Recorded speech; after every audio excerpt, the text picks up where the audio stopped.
তো প্রথম থেকেই এদের সাথে আন্দোলনে ছিলাম। আজকে যেটা হয়েছে এটা আসলে বেদনাদায়ক, কষ্টকর, কারণ তারা অনেক কষ্ট করেই এই কাপড়ের কাপড়টা নিজেরা পড়েছে। এই জন্য আসলে আমার ভিতর থেকে অনেক কষ্ট লেগেছে যে আজকে এই অবস্থা দেখতে।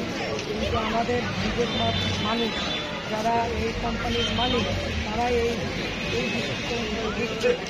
তো আমরা চাই তারা এই বিবেক তাদের ভিতরে আসে এবং তাদের আগামীতে চাকরিতে ফিরিয়ে নিক, আমরা এই আশাটা ব্যক্ত করছি। এবং এটা যদি না হয় তাহলে আগামী দিনে আরও কঠোর আন্দোলনের ডাক দিবে।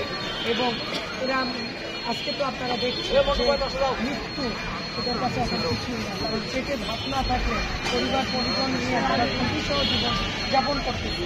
সেই অবস্থা থেকে এদেরকে আজকে যে অবস্থায় আমরা দেখতেছি এটা যদি সর্বোচ্চ সরকারের সর্বোচ্চ জায়গা থেকে দেখে এবং মালিকরা যাতে এটা অনুধাবন করতে পারে, আমি তাদেরকেও অতি সত্য চাকরিতে তুলে দেয়।